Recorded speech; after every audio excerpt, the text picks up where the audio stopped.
trying to not get burnt out, bro. Something we gotta talk about. Fuck, this shit's taking forever.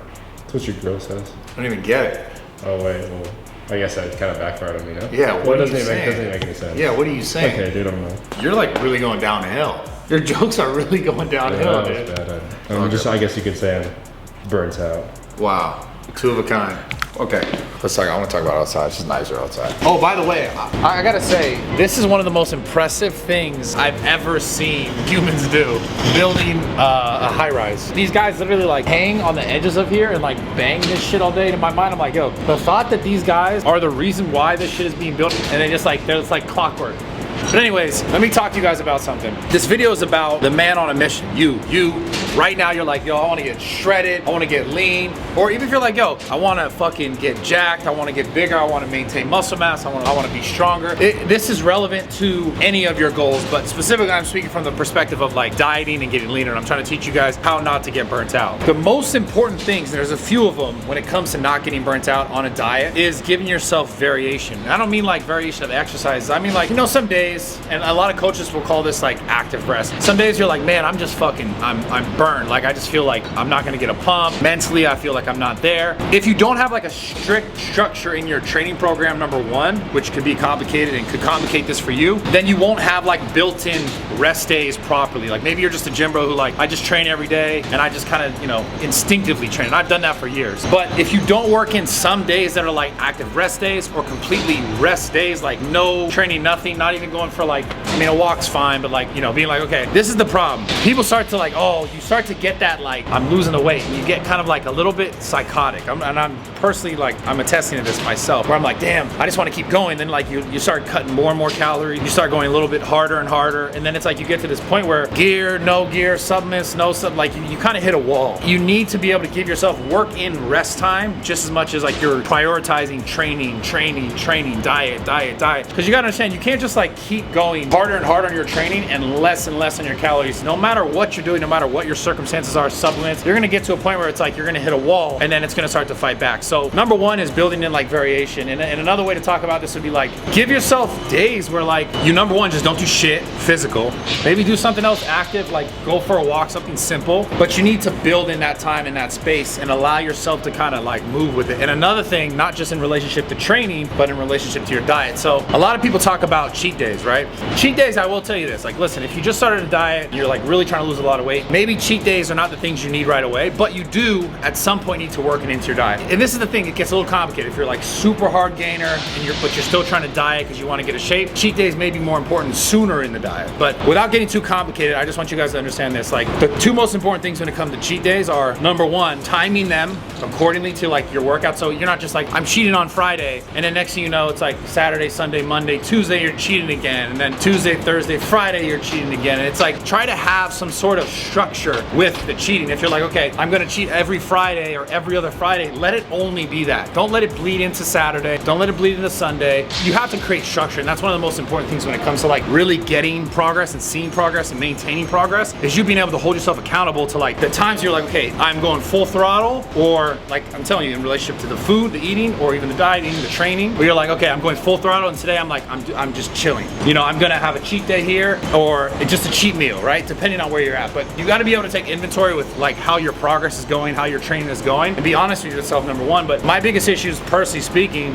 is I'll start a diet and then I'll just rationalize that, oh, I've been so good, like I can eat this, and then like I said, that turns into like, you know, 3 or 4 days of like kind of shitty eating because I'm not able to keep that structure. So the structure, the variation, being able to ride the waves, because like that's the thing, if you guys want a result, if you want, like if you have a goal, and this is different if you're like, yo, I want to do competition prep and I'm gonna do bodybuilding, I'm gonna be on stage and I'm gonna look insane that day, that's a whole different type of prep where it's like you, period, I want you guys to understand this, 99.9% of people can't maintain that sort of condition year round. Like that's an insane condition to maintain. But for like the person who's like just trying to see a goal or result over time, you can get better and better and better and better over time if you're able to like do this with it. Like understand that you don't need to go crazy hardcore diet to get an effect and then like try to stay there. Like that idea is also just not realistic. Like you're gonna burn yourself out completely trying to do that. So learning to kind of like go through this and know that there's going to be days where you're not going to look as sharp, you're not going to look as lean, you're going to look a little more watery because you have that variation, but it's going to allow you to continue that process for a much longer period of time to like continue to get better and better and better. So, you know, 2 years you'll look back and be like, holy shit, I made a ton of progress, versus like, you know, I got burnt out on that dieting shit, fuck that, I'm just perma bulking, I'm gonna get jacked. And my ass did for like fucking 8 years. I was like super competition back in 2011, like I did all the competitions and I got burnt out on that shit, the men's physique stuff when it first started. I'm an old man to you motherfuckers now, but shit, back when I was 21, 22, I started all this shit, like first shows in Southern California, all this shit. Anyways, I got so caught up in competition prep where it's like, as soon as I wasn't doing that, I was eating everything, like everything under the sun. It didn't matter, and I was getting super bloated. I felt like shit. I got like that crazy rebound, and it's just not sustainable. So like for the majority of you, even if you're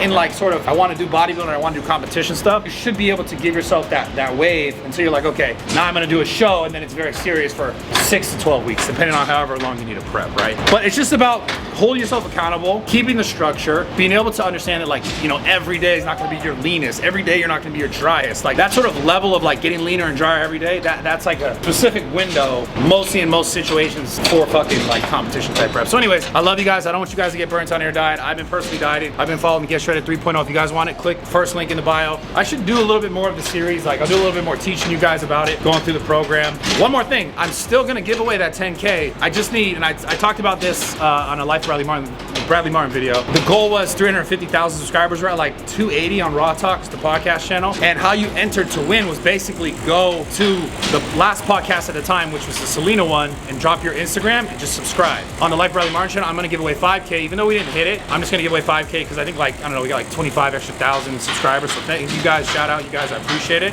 And if you guys didn't know, hopefully I've said this enough at this point, podcasting is by far my most favorite content to make. As you guys can tell, I fucking talk a lot and I enjoy it, and I enjoy giving and teaching and just getting to know people and understanding people. So if you guys want to win the 5K, go to my last one, which is Tifu. I'm gonna use both of them, look through. You're basically gonna comment your Instagram handle. So go to the one with Tifu, comment your Instagram handle, and make sure you're subscribed to the channel, and that's all I'll find you and send you the money. So next week's video on Wednesday, Life of Bradley Martyn, I'm gonna announce the winner there, because that's where I announce the contest. And then as soon as we hit 350 on Raw Talk, I'll give away another 5K. So I love you guys, I appreciate all the support. I'm dipping from Miami tomorrow early, going back to California and setting up Zoo 2.0 in Encino. Pop up the little map, the geo with the location. It's like 16 something, pop that up, boom, it's gonna be right here. We're working on the infrastructure of it right now, so that's like the piping, the layout. I wanna put some cool like rooms that'll be like rehab stuff, prehab stuff, maybe like a little chiro or like a massage therapist room, maybe a room where people can get like IVs and stuff like that done, like on the side. And build like a dope little posing room, because like I think that'd be amazing for people who want to come in and get content, shoot like dope photos and shit. And then yeah, get the flooring. We're getting all the equipment sorted out. Got a nice partner for that too, which I'll announce pretty soon. And then everyone who doesn't already know this, I know like I'm talking a lot now. If you made it here, like you're a real one, you follow the videos, you probably fucked me for a long time. The original gym is being turned into a trainer-only gym. So if you're interested in being a part of that, what I mean by that, being a part of that, is not just coming there and being a trainer there, but being someone who comes there, who we're gonna actively help you build your business in the gym and outside of the gym on the internet. If you want to learn more about that, go to this Instagram. It's at Zoo Culture Studio. Basically, what I'm telling you is we're gonna help you build your business if you're a trainer in real life, and help you build your brand if you're a trainer online. So go get more information from that. I love you guys. But yeah, that's what the original gym is gonna be. It's gonna stay there, trainer only. The whole membership base, Zoo 2.0 in Encino. It's like 7 to 10 minutes away from the original location. And then yeah, and then we're working on either Miami, and I kind of got an idea. Yeah, most people said Miami. So Miami and Vegas might be happening like, depending on funding, like parallelly, like this, same time. But it is a challenge to find like good real estate outlet that would make sense, because I'm looking for something that's like at least 20,000 square feet, somewhere in the area of like Brickell, Midtown. So if you guys have any ideas, let me know. There's one that's like far away, I'm gonna be honest. There's one that's a little farther away, but I don't know the area. Like I don't know that area well enough. It's like A La Carte or some shit, like I don't even know how you say it. But there's actually a really dope spot that's like 21,000 square feet with like bay doors and shit. Maybe I'll cop that, I don't know. But yeah, I appreciate the love. Subscribe to the channel every Monday, Wednesday, Friday. And I know we got a little bit off track last week because Jacob was getting a little bit like extra crazy with like throwing vlog content with the Tifu shit. But this channel, like I said, Monday, Wednesday, Friday, like this right now, this video, fitness related content. Yeah, I might show some vlog stuff here in between because like it's still part of my life what I'm doing. But yeah, appreciate all the love. Subscribe to the channel. We normally post at 10:30, 11 a.m. I love you guys. I'm out here. 10:30, bro. 10:30? Is it always 10:30? 10:30. Jacob's always on time now. Always. Yeah.